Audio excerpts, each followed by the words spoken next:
人と木材の関わりというのはね、人がこうすごく心地よく優しく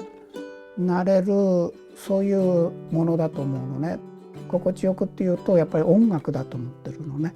だからその音楽と木の切り離せない関係、太鼓にしても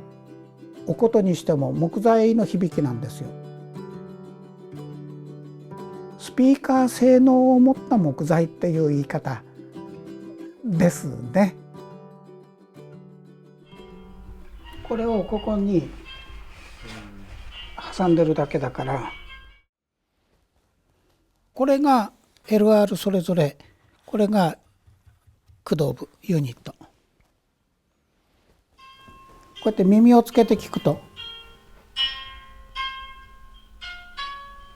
そうするとね、すごくナチュラルな音になるね。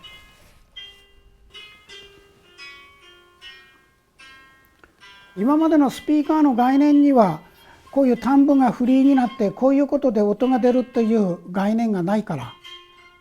だけどそういう概念を打ち破ったところに実は全く違う世界があるよねっていう。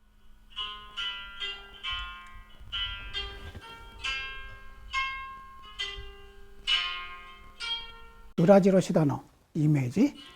で、あれが風が吹いたらこうふわふわと。だからこういうふうにこうふわふわふわっとならないと意味がない。だから意外とこれが難しいのよね。音というよりも森の中の風景、これは全体もうボディでこれだけじゃなくって、だからこういうことなのね。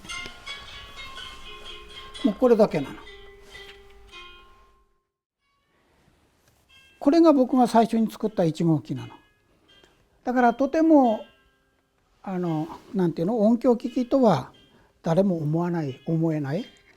このアクチュエーターのこの振動の中心点を求めて、それで増幅させる拡声器みたいなやつあるじゃない。中に入ってるアクチュエーターなの。だから今これがなってるのね。だからこれを振動板としてこれを使うと、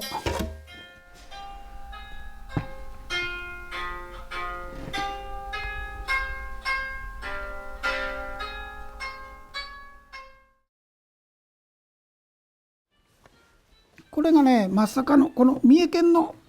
杉の木の間伐材で作ったスピーカー。間伐材の柱を取ったり造作材を取ったりした時の残りを使って一番贅沢な木取りの仕方、それはこの赤身だけを使うっていう。マグロで言えばね、中落ちみたいな。中トロ大トロになったら僕がやらなくたってみんなやってる人はたくさんいるから、だから僕は中落ちあらで赤身だけちょっと使うっていうイメージ。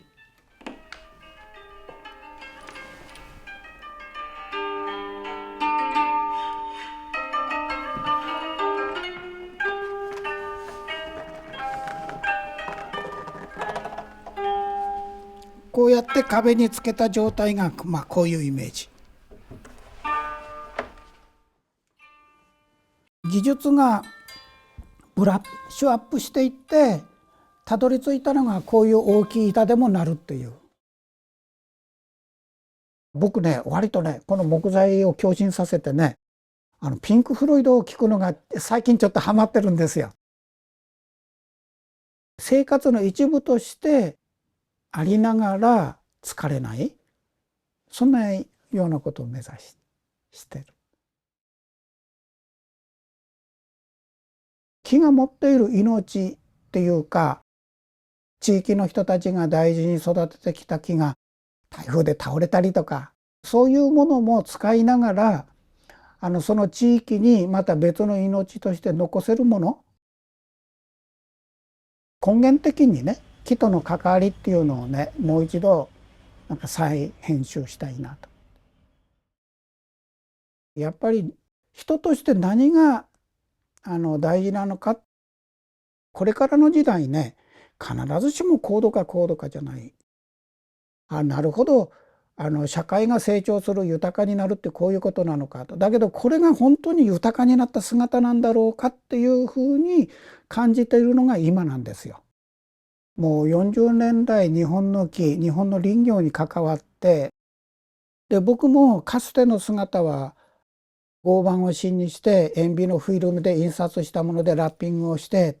そういうものをたくさん取り組んできた時期が確かにありましたよね。でその時にシックハウスの問題で、そのもう一つ前にシックスクールの問題が起きたの。頭をもうガツンと殴られるような感じでね、これ間違ってたよなっていうふうに思った瞬間があって、素直に気がついたらね、もう戻れないわけね。その人間の生存っていうのはイコール森林とともにあるんだと思います。だからその森の恵みの究極の形が石油なんだよね、原油なんだよね。我々までの世代は一方的に搾取することだったけども、人間が生存するためのあり方としてね、もうちょっと学んでもいいんじゃないかなっていう。今できることで形にする。だからそれは 100% 完璧ではないというのは分かってるけれど、ものに置き換えていかないと変わらない。木材の新しい自分たちの関わり方、使い方で、木材が自分たちにとってどういう幸せをもたらすのかっていうヒントにはなると思うのね。なんて試行錯誤しながらね、こういろいろ作ろうとしてる時期はね、分かってほしいという気持ちも自分の中にはあった。だけどもなんかそれっていうのは自己満足じゃないのかなっていうふうに、なんかすごく大事なものにしたいなっていうふうに感じてくれた人が自分の言葉で次は伝えていくステップなのかなと。残ってるものっていうのは、例えばお琴でも、お琴って最初に誰が作ったの、発明したのって、もうそんなどうでもいい話じゃないですか。難しいのはね、結構ね、美意識の問題ね、最後は。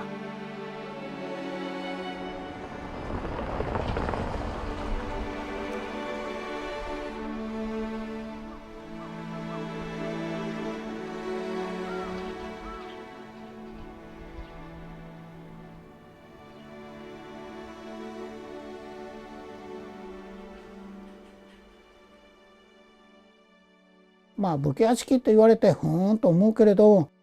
冬の暖房はね、炭火を起こして、だから毎日僕はここに来たら炭火をまず起こして炭火の生活。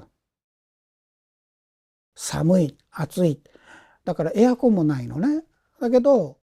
その体験を通してしか知ることができない、感じることができないものが、僕が今いろんなことをやろうとしてる時の非常にヒントになるかなと思って。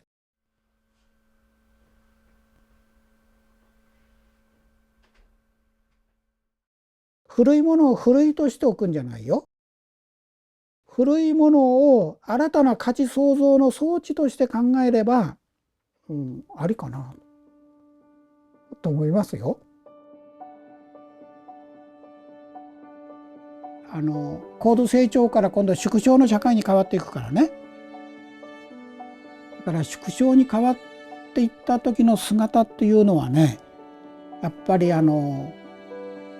生活価値観とか変わらざるを得ないと思うよ。木材を振動させてスピーカーにというこれに取り組んだ時にはね、聴診器でこう当てて、音鳴ってる鳴ってるっていう、そういう段階。もうね、人に聞いてもらうったって聴診器当ててこれですかみたいなね。ある程度経済的にはストックしたつもりだったんだけど、それでできるかなと思って始めたんだけど、足りないんだよね、途中でね。国際特許でももう4つぐらい今出してるし、国内特許でももう5つぐらいで、友達に頼んで特許をちょっともう引き受けてもらってね、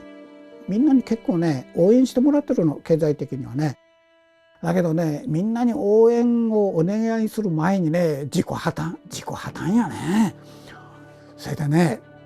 もう生命保険解約して開発資金作って奥さんに怒られてね、もう正座してね、こうやって正座してね、私はね、あなたがやってることはね、そら分かるけれども、でもね道楽だと思ってますって言われてね。でね、道楽、あ、そうか、そういう見方あるんやな。その瞬間にね、もうラッキーと思ったのよ。もうむちゃくちゃラッキーと思った。あ、そうか、あ、道楽かと、道楽だと思ってくれてるんだったらむちゃくちゃラッキーじゃんと。すいません、道楽なんで最後までさせてちょうだいって。いや、笑ってるけどそうよ。だからこれから反転するよ、予定はね。あくまで予定で。価値のないものはどんどんこう淘汰されてなくなっていくんだから、別に自分から退場しなくたっていいんじゃないのかなと思うよ。